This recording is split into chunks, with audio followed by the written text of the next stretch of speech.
The chaos within the top Israeli security and political establishment is continuing. Benjamin Netanyahu wants to fire, as a matter of fact, he already sacked Ronen Bar, the serving head of the Israeli Shabak. There was a problem after the head of the Supreme Court.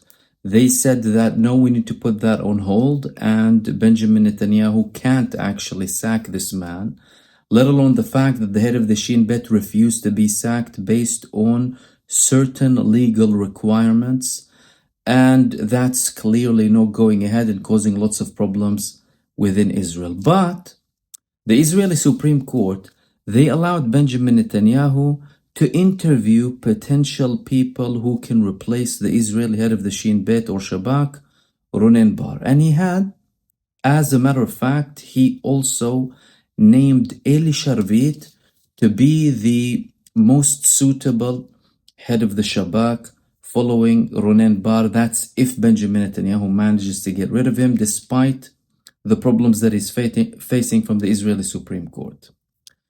Eli Sharvit is a man who the United States administration, they have a problem with. Lindsey Graham recently complained about Sharvit because he previously had an article where he criticized some of the policies of Donald Trump. This is leading, or this has led to, Benjamin Netanyahu telling Sharvit that I might take back this appointment. I might put it on hold. We might do something a little bit later on. Showing that, well, Netanyahu has really good links with the United States administration. The United States administration can affect the decision making with Netanyahu to do with the appointing of top figures in the Israeli security and intelligence establishment. This is something very significant. Because so far we're seeing that the United States administration are doing everything that Netanyahu wants. And this is showing that, well, the United States has an interest in what Benjamin Netanyahu wants, not just Benjamin Netanyahu dictating what he wants. Because there's leverage coming from the United States towards Benjamin Netanyahu, and they are able to force him to make certain decisions or take a step back from certain decisions and steps that he has made. Lots of problems there. But the bigger problem that Netanyahu is facing now is the revelation that's coming from one of the most senior Israeli analysts. His name is Ben Caspit. In a recent article he published in the Israeli newspaper Ma'ariv, where he stated that in the past decade, Benjamin Netanyahu tried to eliminate two political opponents by lobbying with the Israeli Shabak. Again, that's something that is not considered to be appropriate. A prime minister lobbying directly with one of the main security establishments, intelligence establishments in Israel, the Shin Bet or the Shabak, saying that they should eliminate these people. What do we mean by eliminate, or what did the author and analyst, writer mean by eliminating? Well, eliminating politically, as in getting rid of their political threat by preventing them from having a security clearance to hold any political positions. And this, by the way, could be a move that comes before a move to take away with their security protection. Tell them that, okay, they're no longer serving, or they're irrelevant to be protected even by the Israeli security forces, leaving them vulnerable to be under attack from certain hostile countries or organizations. And we have seen similar threats happening with the previous Israeli defense minister and previous IDF chief of staff, Bogi Alon, who had death threats, and there were also bombs planted inside of Israel in an assassination attempt that was reported in Israel several months back. This writer, this analyst, Caspit, he said that with Naftali Bennet, Benjamin Netanyahu tried to lobby the Israeli Shabak by telling them that this man was expelled from Sayeret Matkal, an elite unit inside of Israel. And because he was expelled from Sayeret Matkal many years back, he is not worthy of a security clearance. Now, that's something that didn't go ahead, of course, but according to the writer, Netanyahu was outraged about this. The second man that Benjamin Netanyahu tried to politically eliminate was none other than Benny Gantz. And his excuse was, well, Benny Gantz, he had his mobiles infiltrated and hacked by Iran. It was all over the news when it was hacked, and it was showing the level of sophistication when it comes to Iranian hacking in Israel and how vulnerable senior figures in the Israel establishment are. He told the Israeli SHIN Bet, this man had his phones hacked by Iran, therefore he can't have a security clearance because he is vulnerable to be blackmailed. Blackmailed because Iran, well, they already had access to his phone. They gathered some information. Therefore, that information can be used against him if he is taking any senior position inside of Israel. That also didn't go ahead. And again, Benjamin Netanyahu, according to that writer, was fuming about this.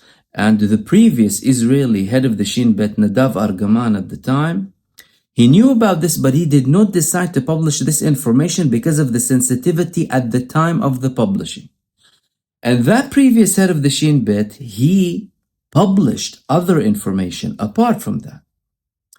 He threatened Benjamin Netanyahu that he will take action, he will reveal all of the information if Benjamin Netanyahu acts against the law. I spoke about this a couple of weeks ago when it was first reported, and now there are also investigations coming from the police against the previous head of the SHIN Bet.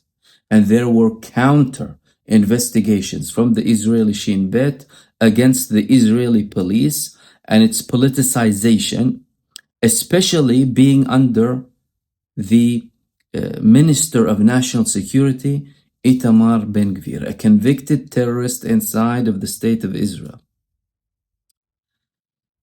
According to that writer, all of this is threatening to lead Israel into a really dark place. The fact that a serving prime minister is trying to use the Israeli security forces and Israeli intelligence establishment for his own political will. And it's showing another thing, that these organizations inside of Israel are no longer working in harmony together. So, if the Israeli SHIN Bet is working against the police is working against the SHIN Bet, the prime minister is trying to interfere with political opponents and their potential of taking any senior roles inside of the State of Israel through lobbying with organizations that are supposed to be state organizations, not organizations that are totally abiding by the Israeli prime minister. Well, this is telling us there's chaos inside of this country. What's happening and who's running the country? Is it Benjamin Netanyahu or is it these organizations? And the problem with that is, well, if Benjamin Netanyahu is using these organizations or trying to use these organizations for his own sake, and now he's coming up with all of this information and pressure to sack serving head of the Israeli SHIN Bet, applying pressure previously on the Israeli IDF chief of staff to resign, likewise with the previous defense minister Gallant, and putting everyone in top positions who are fully aligned with him, who are actually yes men for him, then what else remains? We are already seeing a dictatorship, a full-blown dictatorship inside the State of Israel. And we're no longer talking about a normal state in any aspect. I mean, Israel is not a normal state, hasn't been a normal state ever since its inception. But now, de facto, Benjamin Netanyahu turned it into an absolute dictatorship. The bigger question is, why is this information not being made public or widespread on mainstream media. Why is it that this prime minister leading a genocidal entity who is wanted for the ICC, not being scrutinized, and we're not seeing this information being made available to the public? Why is it hidden? They're publishing it inside of Israel. Why aren't Western mainstream media outlets publishing it? Is it as a protection for the state of Israel? Is it a protection for Benjamin Netanyahu himself? Who is it for exactly? And if it was any other country leader that they did not really like, would they have the same approach? Or would they be creating stories to publish about this opposing prime minister or president when it's actually baseless? And the final thing that I wanted to mention here is, well, if Benjamin Netanyahu is citing all of these people, having yes men with him, and leading negotiations as well with the Americans and with the Qataris and with the Egyptians, what kind of prospect do we have remaining for any kind of solution?